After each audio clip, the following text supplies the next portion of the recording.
Banner ads aren't just pretty pictures. They're your station's digital dollar signs. If your website is generating traffic but not revenue, it's time to rethink your ad game. This week we have 10 proven tips to design banner ads that get noticed and clicked.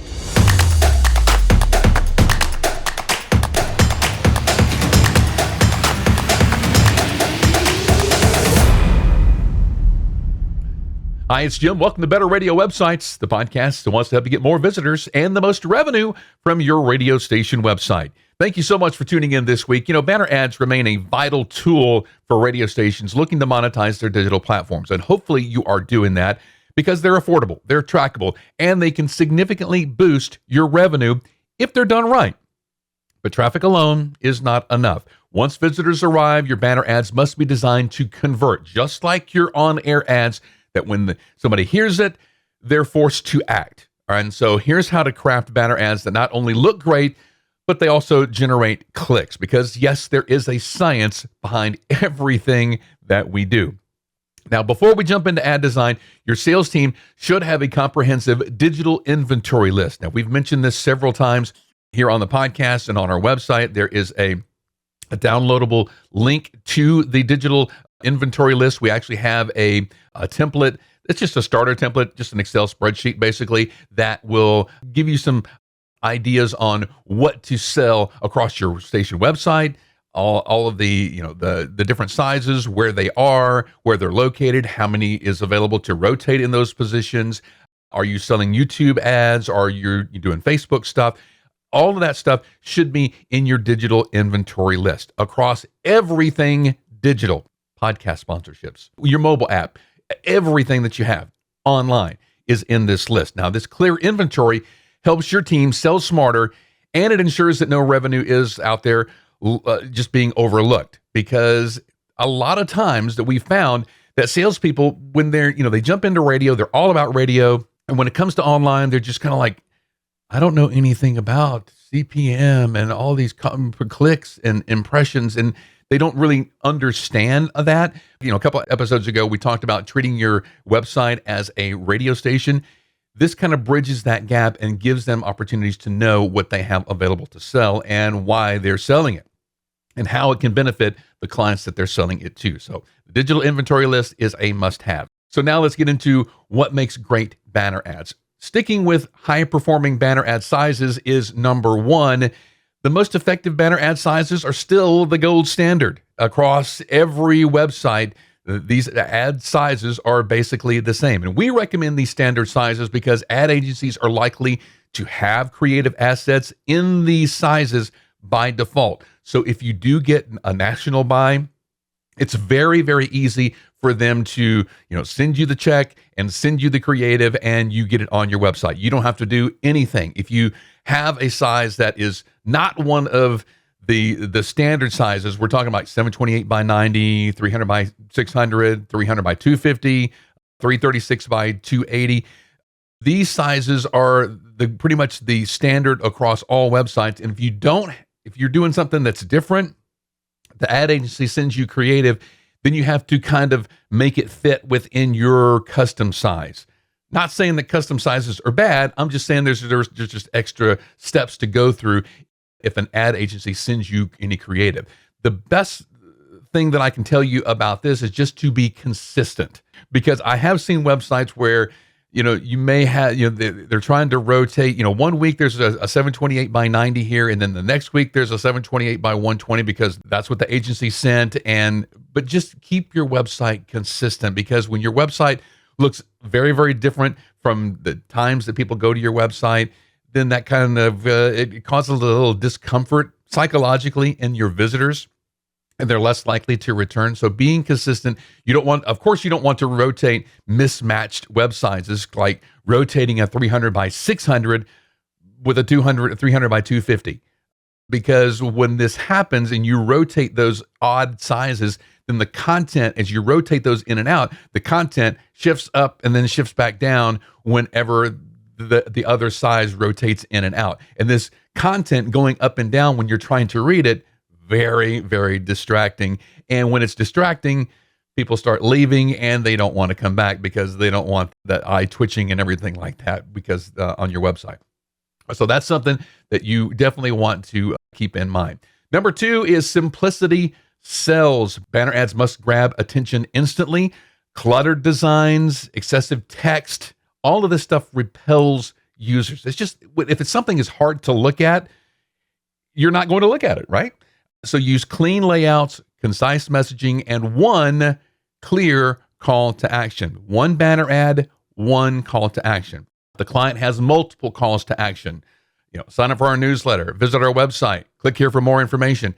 Then rotate those ads, each one having one call to action. This will be a whole lot more beneficial for the client than having all of these on one banner ad, because obviously a banner ad, you're not going to be able to click 3 different times and go 3 different places. So it's better to just have one call to action. You also want to avoid centering the logo as a focal point. Yeah, everybody's logo, that's what they want to get out there, and they want people to remember it and everything like that. Absolutely. But a logo alone gives no incentive to click. You have to have some sort of message and purpose for the banner ad, because you've seen it. I know you've seen it. Okay, yeah, we'll put your banner ad on there, and it's just the logo. You may not even know what they do. You may not know who to call. Is there a reason to click here? Does it go to their Facebook page when I click it, or is it going to go take to their website? If there's no real incentive to click, you're not going to click it. I see a lot of stations actually doing this wrong. It's just putting a client logo on there with no real call to action. All right, number 3 is to prioritize your design hierarchy within the banner ad. A well-structured ad includes, of course, the logo, like we mentioned, to reinforce that brand identity, a value proposition, 25% off this weekend only, and then a call to action. Book now, see the deals, find my perfect car. All of these are clear call to actions that give the visitor a reason to click on it. Now, your value proposition should be the most eye-catching thing on this banner ad. The call to action should be a visual hotspot that encourages action. So try to avoid vague wording like learn more. We see that so many times. Just learn more or visit now. It's kind of vague on what's going to happen once I click on it. And there's so many things to click on every website now. So you want to give them a clear call to action, and that gives them some sort of idea what's going to happen once they click on that. All right. And a reason to click on that. And then number 4 is make text scannable. Like I said, if it's hard to read, you're not going to want to read it, right? So keep your copy minimal, 4 lines or fewer. Use contrasting font sizes to establish a visual flow across the banner ad. Avoid ornate or tiny fonts. Stick to legible, bold, like sans serif typefaces, and ensure that your message jumps off the screen. Number 5 is create urgency. People act on FOMO, fear of missing out. So use time-sensitive language like ends tonight, only 3 left, early bird pricing. And when you pair this with bold colors and directional design cues, that guides the eye to the call to action. So what you're doing is you are guiding them across the banner ad to the call to action. Then number 6 is to align with brand identity. Of course, you don't want a red ad and then have a blue logo. You want to make sure that everything kind of flows and looks together. If the ad doesn't visually match the client's landing page design, once they click on it, it's going to cause confusion and drop-offs. Like this big red ad, and then when you click on the ad, it goes to an all green page or blue page. All right, so match the color palettes and font sizes and that sort of thing, and all the tone to ensure a seamless user journey once they click on that banner ad. And hopefully you're getting some of this. There's a lot of psychology when it comes into banner ad design, website design, a lot of things, the things that actually affect the user's journey and how the user feels and eventually acts. It all comes together in this psychological layer. So you want to be sure that you're kind of checking off all of these boxes just to ensure that the person viewing this image is actually doing what you want them to do. You have to kind of check all those boxes there. Number 7 is to use imagery with purpose. Not every banner ad needs an image. But when you use one, make sure it's relevant, make sure that it's high quality, and make sure that it's authentic. So avoid using the cheesy stock photos. It's better to take a photo at the client business, somebody that's actually at their counter or something like that, or sitting in their restaurant or in front of their dealership or something like that. And I say this because often striking type over brand colors can perform better than a poor image. So keep that in mind. Not every banner ad has to have some sort of stock image to go alongside of it. Number 8 is to let color drive emotion. Color isn't just for decoration. It communicates emotion. Like red conveys urgency. Blue implies trust. Green suggests growth and money.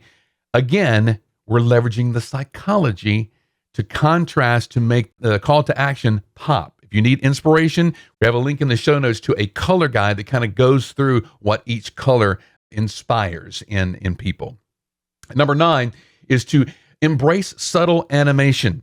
Animated ads generally perform better than static ones, but restraint is crucial because you want to keep these animations under 10 seconds and loop no more than 3 times. Always end with a strong call to action and avoid distracting transitions, because if you have this banner ad that's flashing and it can cause discomfort, and you're going to actually make people do the opposite of what you want them to do. You want them to see the ad and take it in, right? And click on the call to action. But if it's too much, then people start looking away. You got to think the reason that they have these disclaimers on movies and stuff with flashing lights and things that blink or whatever is because some people don't like that, and it causes a lot of bad feelings about it. So if you have an ad that is like that, it's probably doing the opposite of what you want it to do. Subtle movement that draws attention without overwhelming, that's your sweet spot.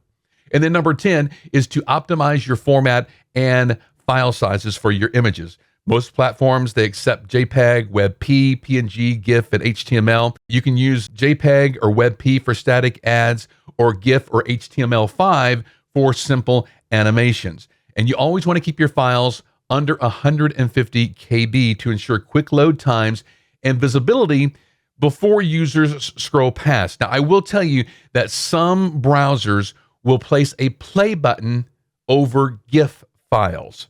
So you want to keep this in mind. This happened a couple months ago where I had a client that reached out to us thinking that there was something wrong with the website because they went and their client banner ad that the client sent them was an animated GIF, but when they put it on their website, it showed a play button. It didn't automatically rotate and everything like that. So that was actually a browser setting that was doing this. And so that's something that you can't turn off for your, every one of your website visitors. So that's something that they had to rethink and come back and redo that as an HTML5 ad.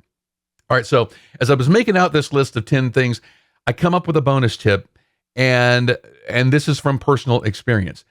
Take time for your clients. I see so many banner ads out there that appear like the person who created it simply just took the graphic that the client probably gave them and resized it to fit within their either 728 by 90 or 300 by 250 places or whatever. Please take the time to learn Photoshop or Canva, or even hire the creative out to somebody else.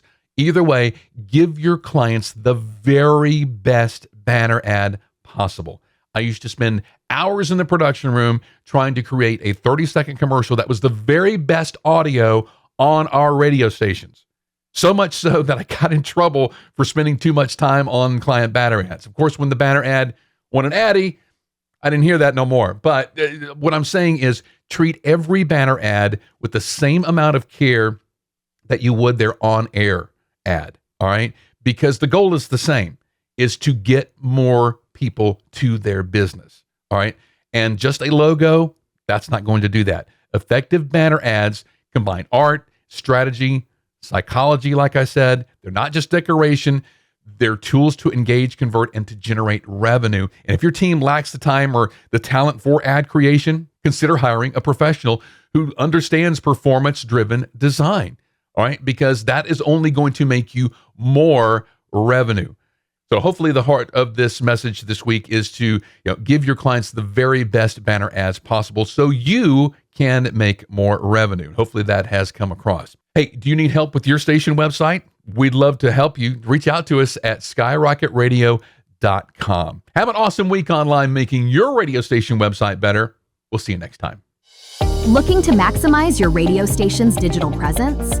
Skyrocket Radio delivers custom websites and mobile apps built exclusively for radio stations by radio professionals. Our websites engage listeners and drive revenue, while the integrated apps keep your audience connected wherever they are. It's a complete digital solution designed to boost your station's reach and ad sales. To take your station's online experience to the next level, visit skyrocketradio.com.